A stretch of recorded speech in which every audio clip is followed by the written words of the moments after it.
Pagkababa ko ng sasakyan, dama ko agad ang bigat ng hangin sa paligid ng mansyon. Tahimik ang paligid, di gaya ng dati na may marinig akong halakhak ni Emmanuel sa hardin o kaya ang palahaw niyang tumatakbo papunta sa akin. Pero ngayon, wala. Mabilis akong pumasok sa loob. Dala pa ang munting regalong binili ko para sa kanya. Ilang hakbang pa lang sa sala, bigla akong narinig ang impit na hikbi. Mula sa itaas, kilala ko na ang boses na yun. Hindi ko pwedeng ipagkamali. Emmanuel? Tawag ko, pero walang sumasagot. Umakyat ako ng dahan-dahan sa hagdan. Pagdating ko sa may hallway, saka ko siya nasilayan. Nasa bisig siya ni Zephyr, yakap-yakap, pero nangingilid pa rin ang luha sa kanyang pisngi. Masakit pa rin po, Daddy. Iyak niya habang hawak ang kaliwang braso. Napako ko sa kinatatayuan ko. Ang regalo sa kamay ko, unti-unting nilamon ng lamig ng silid. Ano nangyari? Tanong ko, halos pabulong, pero walang tumugon. Si Noemi ang unang bumaling sa akin. Nadapa lang siya kanina habang naglalaro. Wala naman yan, sugat lang. Pero bakit parang hindi lang sugat ang iniinda ni Emmanuel? Bakit napakasakit ng tingin niya? At higit sa lahat, bakit di man lamang siya tumingin sa akin? Bakit di mo ako tinawag? Tanong ko ulit. Lumapit ako pero umiiwas si Emmanuel. Hindi man lang niya ako nilapitan gaya ng dati. Hindi siya nagpasalamat sa pasalubong ko. Hindi niya ako niyakap. Hindi siya ngumiti. Parang may kurot sa dibdib ko. Ako ang yaya niya. Dapat ako ang kasama niya, hindi ba? Mahina pero matatag kong sabi. Habang nakatingin kay Noemi. Di ba nga wala ka naman kanina? Natural akong tumingin sa anak ko. Hindi ba pwedeng ako munang mag-aalaga sa anak ko? Akin siya, Ariana. Huwag kang masyadong umaasta. Malamig na tugon niya. Napaatras ako ng bahagya. Lumingon ako kay Zephyr pero di pa rin siya tumitingin sa akin. Parang unti-unti, nilalamon ng dilim ang mundong ginagalawan ko. Parang may nangyari habang wala ako. Anong ginawa nila? Anong sinabi nila kay Emmanuel para umiwas siya sa akin? At ang pinakamalupit sa lahat, bakit ngayon? Parang ako nang dayuhan sa batang buong puso kong minahal. Hinanap ng mata ko si Emmanuel, isang beses pa. Umaasa akong kahit papano may bakas ng dating sigla sa mata niya tuwing kasama ako pero wala. Pinili niyang di ako pansinin at doon ko naramdaman ang pinakamalupit na sakit. Hindi pisikal, kundi yung pakiramdam na kahit gaano ka pa kaingat, kahit gaano mo pa gustong manatili, may mga taong pilit kang inaalis sa lugar na pinapangarap mong tawaging bahay. Ariana's POV. Tahimik lang ako habang pinagmamasdan si Emmanuel na nakaupo sa sofa. Nilalaro ang maliit na laruan na hawak niya. Hindi man lang lumilingon sa akin. Pumintig ang sentido ko sa lungkot at gulo ng damdamin. Hindi ko na matiis. Kailangan kong malaman ang totoo. Lumuhod ako sa harapan niya. Tinapik ko ng marahan ang tuhod niya. Emmanuel? Malambing ang tinig ko. Pwede bang sabihin mo kay Ate Ariana kung paano ka talaga nadapa? Hindi siya sumagot. Pinilit kong ngumiti kahit may kirot sa dibdib. Alam mo namang matapang ka, di ba? Hindi ka iyakin. Lagi po sinasabi na kaya mong alagaan ang sarili mo kahit minsan makulit ka. Pero ngayon iba eh. Masakit daw yung braso mo? Tumingin ako sa kanyang mga mata pero agad niya ring iniwas. Emmanuel, mahinahon pero may pakiusap sa boses ko. Ano ba talagang nangyari? Tahimik, walang salita. Ni isang tingin walang ibinigay at doon ko naramdaman ang malupit na realidad. May pumipigil sa kanya, may tinatago siya at hindi niya yon kayang sabihin. Dahan-dahan akong tumayo. Sige, mahina akong sabi. Kung ayaw mo magsalita, iintayin ko na lang pero sana, paghanda ka na, sabihin mo pa rin kay ate. Tumalikod na ako at akmang lalabas ng silid nang biglang nagsalita si Noemi mula sa gilid. Baka kasi ayaw niya talaga sa'yo, Ariana. Malamig ang boses niya pero may sundot ng ngiti sa labi. Napahinto ako pero hindi ako lumingon. Ayoko na makita niyang tinamaan ako. Huwag ka nang magpakahirap pa. May mga bagay talagang di na kailangan ipilit. Huminga ako ng malalim. Pinigilan ng panginig ng dibdib at nilingon siya. Isang tipid ng ngiti lang binigay ko. Pero alam ko. Rinig ang lungkot sa mga mata ko kahit di ko sabihin. Ganun ba? Mahina akong sagot. Salamat sa paalala. Paglingon ko, nakita ko si Zephyr na tahimik lamang sa tabi. Hindi siya nagsalita pero namdam ko ang tensyon sa kanya. Nagtataka na rin siya, hindi rin niya alam kung ano ang nangyayari. At sa loob-loob ko, umaasa pa rin akong hindi ito ang katapusan namin ni Emmanuel. Dahil hindi ganito dapat matatapos ang lahat. Hindi ganito dapat. Kung totoo yung halakhak at yakap niyang totoo sa akin, hindi pa ako sumusuko. Hinding-hindi. Kinabukasan, tahimik akong nakatayo sa sulok ng kusina. Pilit kinukuble ang pagkapahiya sa mga tingin ni Adelpha. Nakataas ang kilay niya habang pinagmamasdan ako. Hay nako, Ariana. Napailing siya habang nilalapag ang mga pinamili sa mesa. Wala ka na talagang silbi dito. Ni anino ng pagiging yaya wala na. Aanhin ka palang bata kung maina na siya at laging kasakasama. Parang may pinitik sa puso ko. Gusto kong magsalita, ipagtanggol ang sarili ko pero pinili kong manahimik. Hindi mo naman alam ang lahat, Adelpha. Bulong ko sa isipan. Imbes sagutin siya, marahan akong humakbang palapit sa lababo. Kinuha ko ang mga kutsarang naiwan, sabay sinimulang hugasan. Gusto ko man lang makatulong, kahit sa tahimik na paraan. Wala yan sa kontrata mo? Biglang boses ni Zephyr mula sa likod. Napalingon ako. Napatayo siya doon, nakasandal sa pader. Tahimik pero may diin ang bawat salita. Hindi mo gawain ang maghugas ng pinggan, Ariana. Hindi mo trabaho ang maglaba, maglinis o kung ano pa mang gawaing bahay. Mahinahon pero matalim ang tono niya. Ang tanging dahilan kung bakit ka narito ay para alagaan si Emmanuel. Napatigil ako sa ginagawa ko.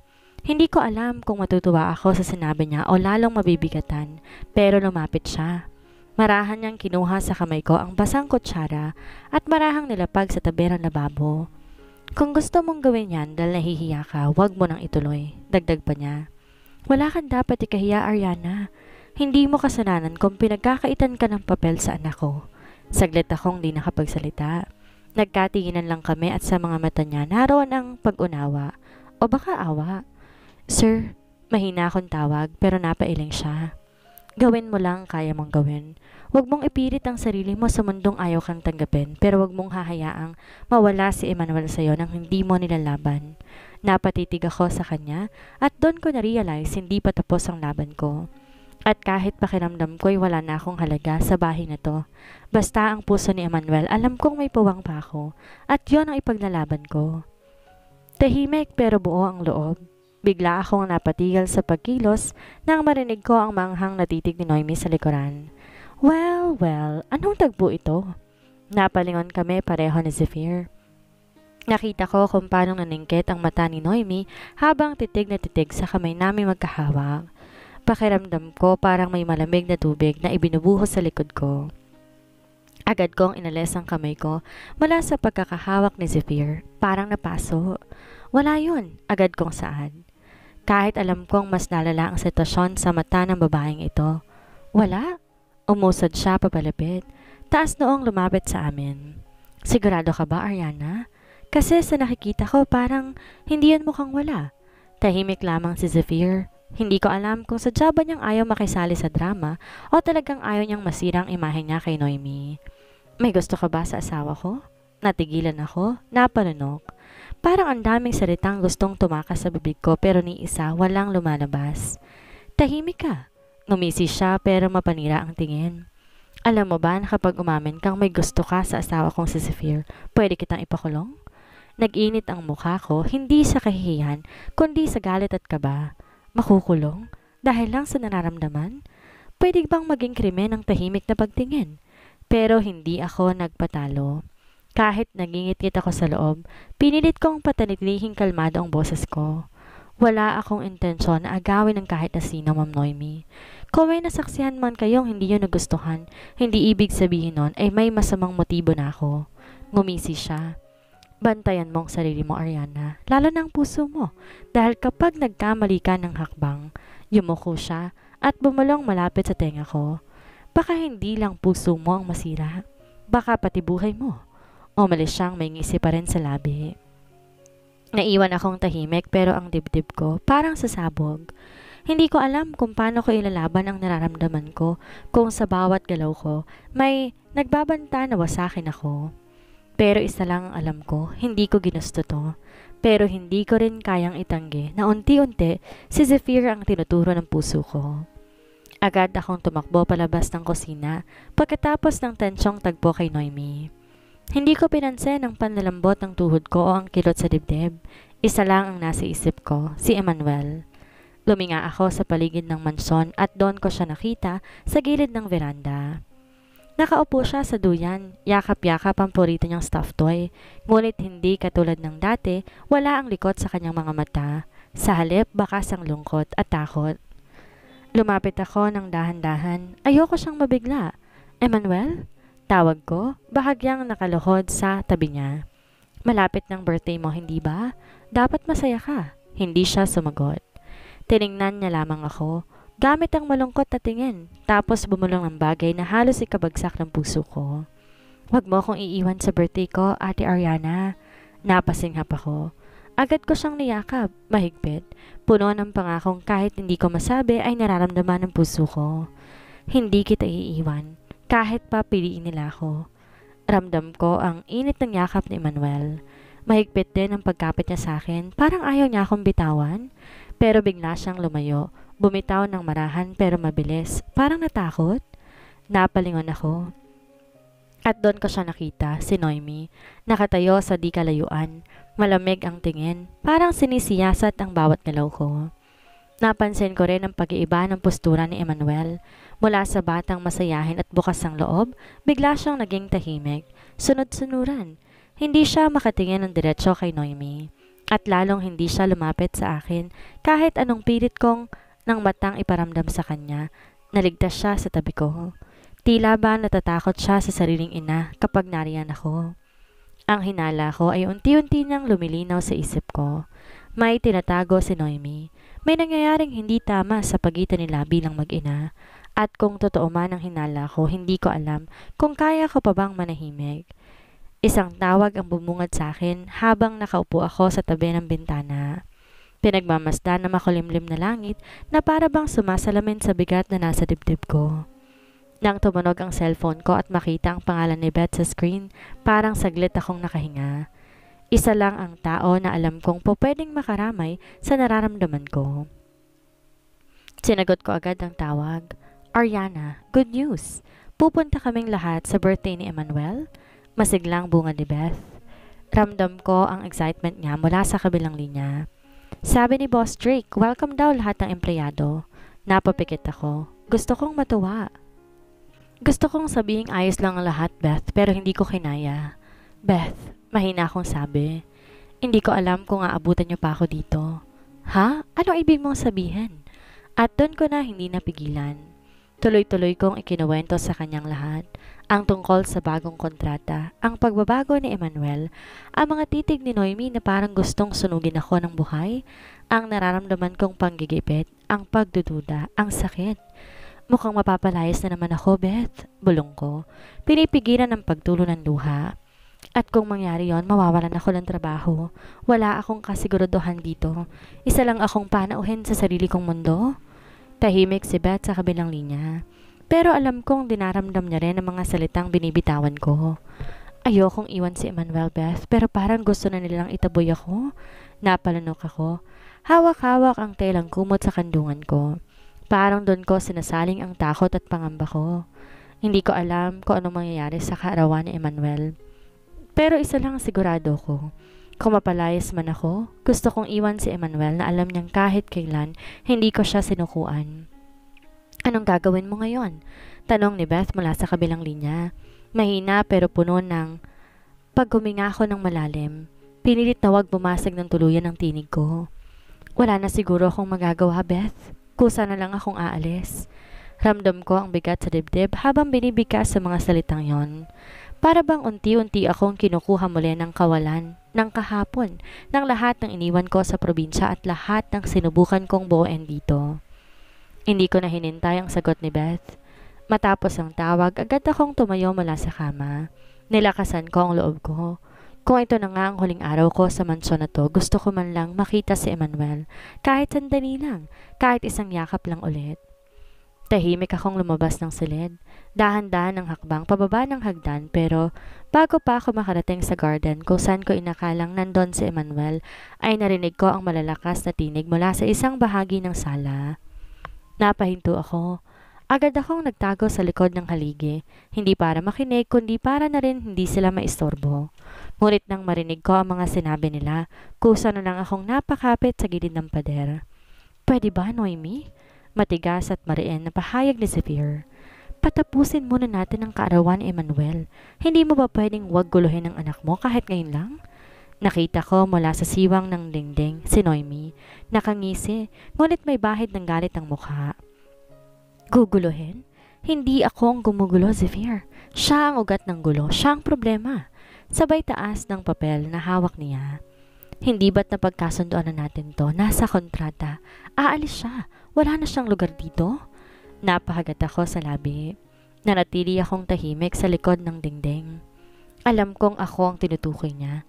Hindi ako pipirma sa kahit na anong kontrata, Noemi. Malamig na sagot na Zephyr. Hindi mo kailangan. Ako ang pipirma.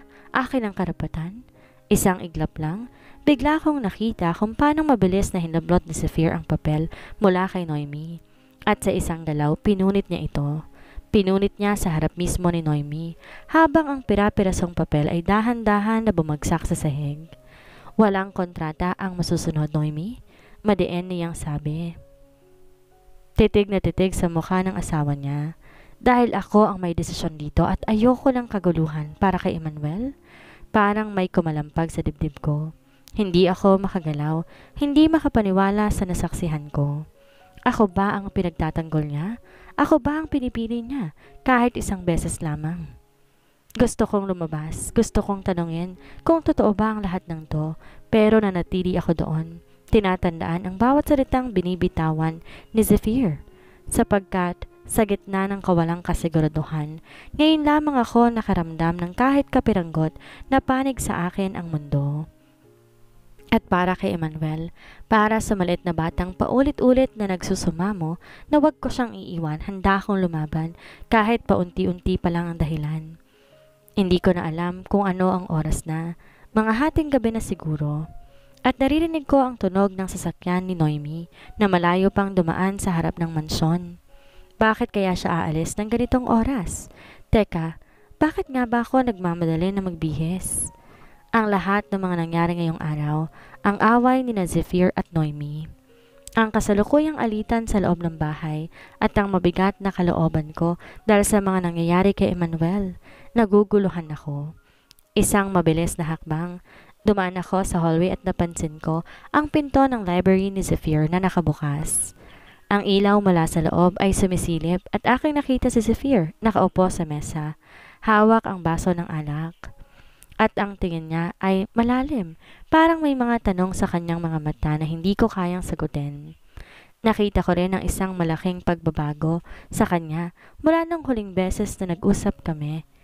Alam kong may matinding pinagdadaanan siya at hindi ko alam kung ano nga bang klase ng problema ang nagpapabigat sa kanya. Nais ko sanang lapitan siya, tanungin kung okay lamang siya. Kung may magagawa ba ako upang matulungan siya, ngunit may kung anong pumipigil sa akin. Isang pakiramdam na nag-aalangan ako. Bakit ba? Bakit di ko kayang magsalita ng diretso sa kanya? Siguro dahil may mga bagay na hindi ko kayang sabihin o baka natatakot ako sa magiging reaksyon niya. Sigurado ko mahirap ang pinagdadaanan ni Zephyr at hindi ko alam kung paano ko siya matutulungan, kaya pinili kong iwan siya doon. Maglakad palayo, magtungo sa aking silid. Nahiga ako sa kama. Ang malamlam na ilaw mula sa bintana ay nagbibigay liwanag sa aking kwarto. Nangingibabaw ang mga alalahanin ko, ngunit hindi ko kayang ipaglaban ang sarili ko. Habang nakapikit ang mga mata ko, patuloy ang mga imahe na nangyayari sa mansyon. Kasama na roon si Zephyr, ang mga sagot na hindi ko pa natutuklasan, ang mga tanong na patuloy gumugulo sa isip ko. Pero bago pa ako tuluyan ng makatulog, naramdaman ko ang isang bagay. Ang pinto ko ay muling bumukas. Sir, anong ginagawa mo dito? Tanong ko sabay bangon mula sa kama at tinitigan siya. Si Zephyr nakatayo sa pintuan, nakatingin sa akin, may ilang hakbang nakalituhan sa kanyang mga mata. Ang paraan ng kanyang pagtingin sa akin ay parang may nais siyang itanong, mga salitang gusto niyang iparating. Ariana? Aniya. Mabangis ang tono ng boses niya, ngunit may kalambutan sa mga mata. Kung aalis na lang ako, aalis ka ba? Hindi ko alam kung ano ibig niyang sabihin, kaya napaisip ako ng malalim. Puno ng tanong ang mga mata ko nang tumingin ako sa kanya. Ano pong ibig mong sabihin, sir? Si Zephyr ay nanatili sa pintuan. Parang may mga hindi pagkakaintindihan sa aming dalawa. Ang tono ng boses niya ay malungkot at ramdam ko ang bigat sa kanyang mga balikat. Kung sakaling may nararamdaman ka, kung may nararamdaman ka sa akin, Ariana, aalis ka ba? Natigilan ako. Alam ko may mga nararamdaman ako, ngunit hindi ko pa alam kung anong klaseng damdamin iyon. Si Zephyr, ang boss ko, ang taong mahirap intindihin, ay nagbigay ng mga tanong na tumatakbo sa aking isipan. Alam ko na may respeto ako sa kanya, ngunit may higit pa bang nararamdaman ako sa pagitan namin? May pagkakaiba ba sa mga damdamin ko sa kanya at pagiging tagapag-ilaga ko kay Emmanuel? Naguguluhan ako. Bakit siya magtatanong ng ganito? Bakit ganon? Hindi ko siya kayang sagutin ng buo, kaya tumahimik lang ako. Tinitigan siya, naguguluhan. Hindi ko po alam. Ang nasabi ko na lang. Hindi ko kayang magbigay ng sagot na alam kong hindi pa sigurado. Si Zephyr nangumiti ng pilit ngunit may lungkot na dahil hindi may kakaila sa kanyang mga mata. Hindi siya sumagot agad. Tumayo siya. At nang magtamang aming mga mata, naramdaman ko ang isang bagay na hindi ko kayang ipaliwanag. Hindi siya nagsalita pa. Ngunit sa kanyang pag-alis, naiwan sa aking mga mata ang salitang hindi nasabi. Ang lahat ng ito, tila isang malaking tanong na hindi ko kayang sagutin. Ano ba ang nangyayari sa amin? Ano ba ang gusto kong mangyari sa hinaharap? Kung ang lahat ng tanong na to ay patuloy na magpapahirap sa akin, paano ko malalampasan ang lahat ng to? Hindi ko pa alam kung anong landas ang tatahakin ko at kung saan ako dadalhin ng puso ko, ngunit alam ko, hindi pa tapos ang laban na to. Mas lalong bumilis ang pintig ng puso ko nang maramdaman ko ang pagdampi ng mainit na palad ni Zephyr sa kamay ko. Hindi ko alam kung bakit, pero parang nanigas ang buong katawan ko. Para akong binuhusan ng malamig na tubig at sabay sinilaban ng apoy.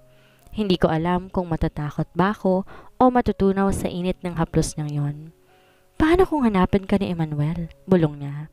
Halos hindi ko na marinig dahil sa lapit ng mukha niya sa akin. Agad niya ring binitawan ang kamay ko, para bang natauhan siya sa biglaang kilos niya. Tiningnan niya ako, mata sa mata, may lungkot at gulo sa ekspresyon niya. Sorry, aniya. Mahina ngunit totoo ang pagkakasabi, tahimik lamang ako.